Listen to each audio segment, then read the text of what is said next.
दोस्तों, आज जो खबर मैं आपको बताने जा रहा हूं उसे इतिहास के पन्ने कभी नहीं भुला पाएंगे। ये सिर्फ एक खबर नहीं है, ये एशिया की सत्ता का निर्णायक बदलाव है। यकीन मानिए, इस एक घटना ने वॉशिंगटन से लेकर इस्लामाबाद तक हर रणनीतिकार की नींद उड़ा दी है। कहानी शुरू होती है अफगानिस्तान के उस बगराम एयरबेस से, जिसे कभी अमेरिका अपनी फौलादी मुट्ठी समझता था। एक ऐसा सैन्य गढ़ जो दशकों तक मध्य एशिया में अमेरिकी ताकत का सबसे बड़ा प्रतीक था। आज उसी बगराम में एक ऐसी खामोश क्रांति हुई है जिसने पूरी दुनिया को सदमे में डाल दिया है। पिछले कुछ हफ्तों से हवा में एक अटकल तैर रही थी कि तालिबान चुपचाप मगर निर्णायक रूप से बगराम एयरबेस भारत को सौंप सकता है। इस वक्त बगराम के रणक्षेत्र पर भारत की सबसे बड़ी रणनीतिक व्यवस्था शुरू हो चुकी है, और यही बात इस समय वॉशिंगटन के सफेद गलियारों में बैठे रणनीतिकारों को बुरी तरह बेचैन कर रही है।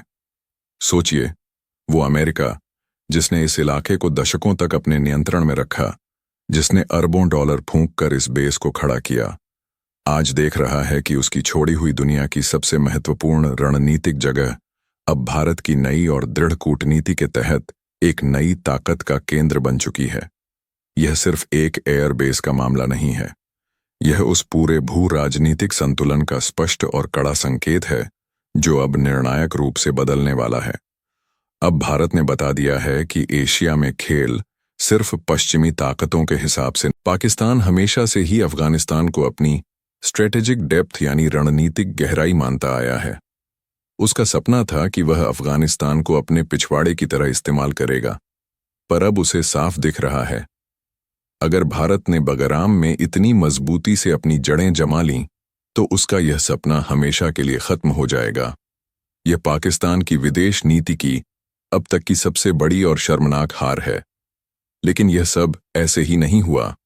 तालिबान का यह कदम भी बहुत सोच समझकर उठाया गया एक मास्टर स्ट्रोक है। वे जानते हैं कि अगर उन्हें अपनी ध्वस्त हो चुकी अर्थव्यवस्था को बचाना है, अगर उन्हें वैश्विक वैधता और स्थायी शांति चाहिए, तो उन्हें अब भारत जैसे एक स्थिर, विश्वसनीय और शक्तिशाली साझेदार की सख्त जरूरत है। उन्हें अब उन ताकतों की जरूरत नहीं है जो सिर्फ अपने फायदे के लिए अफगानिस्तान को बार बार युद्ध का मैदान बनाती रही हैं। तालिबान ने साफ संदेश दिया है, अब अफगानिस्तान भारत पर भरोसा करता है, और यही भरोसा एशिया की नई नींव रखेगा। यह जो खेल बगराम से शुरू हुआ है, वह आने वाले वक्त में पूरे एशिया की रणनीतिक तस्वीर को जड़ से बदल देगा, क्योंकि अब अफगानिस्तान का दरवाजा खुल रहा है, और इस बार भारत के हाथ में सिर्फ कूटनीति नहीं, बल्कि इस खेल को एक नई, मजबूत और स्थिर दिशा देने का दृढ़ संकल्प है। अब भारत ने इस क्षेत्र की जिम्मेदारी अपने कंधों पर ले ली है। दोस्तों, जो दृश्य इस वक्त अफगानिस्तान के बगराम एयरबेस से सामने आया है, उसे इतिहास के पन्नों में सुनहरे अक्षरों में लिखा जाएगा, क्योंकि आज वहां भारत का गौरवशाली राष्ट्रीय ध्वज, तिरंगा, पूरी शान से लहराया गया है। वो जगह जहां कभी अमेरिकी फाइटर जेट्स की गर्जना गूंजती थी, आज उसी रनवे पर भारतीय वायुसेना के विमान उतर चुके हैं। जी हां, आपने बिल्कुल सही सुना। भारत ने सिर्फ 48 घंटों के भीतर वो कर दिखाया जिसकी किसी ने कल्पना तक नहीं की थी। जब तालिबान सरकार ने 2 दिन पहले यह संकेत दिया था कि बगराम एयरबेस भारत को सौंपा जाएगा, तो शायद किसी भी वैश्विक शक्ति ने यह नहीं सोचा था कि भारत इतनी जबरदस्त तेजी और अचूक कूटनीतिक कौशल के साथ कदम उठाएगा। लेकिन भारत ने अपनी सैन्य और कूटनीतिक शक्ति का ऐसा अचूक प्रदर्शन किया है जिसने पूरी दुनिया को अचंभित कर दिया है। अब बगराम के आसमान में सिर्फ फाइटर जेट्स की आवाज नहीं, बल्कि भारत की निर्णायक और मजबूत उपस्थिति की गूंज सुनाई दे रही है। आज वॉशिंगटन, बीजिंग, इस्लामाबाद, हर राजधानी में तनावपूर्ण हलचल है, क्योंकि यह सिर्फ एक बेस पर तिरंगा फहराने की बात नहीं है, यह उस भू राजनीतिक नक्शे को फिर से खींचने की शुरुआत है जिसे अब तक पश्चिमी ताकतें अपनी मर्जी से चलाती आई थीं।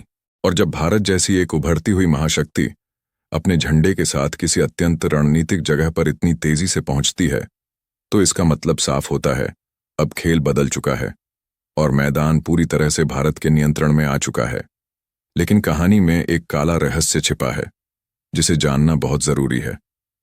जब अमेरिका ने बगराम एयरबेस को छोड़ा था तो उसे पूरा यकीन था कि अब कोई भी ताकत इस बेस को दोबारा जिंदा नहीं कर पाएगी। अमेरिका ने जाते जाते वहां की हर नस काट दी थी। रनवे तबाह कर दिए गए, एयर ट्रैफिक कंट्रोल सिस्टम उड़ा दिया गया, रडार नेटवर्क तोड़ दिया गया और सैटेलाइट कम्युनिकेशन तक को निष्क्रिय कर दिया गया। वॉशिंगटन को लगा था कि अब बगराम बस इतिहास बन जाएगा,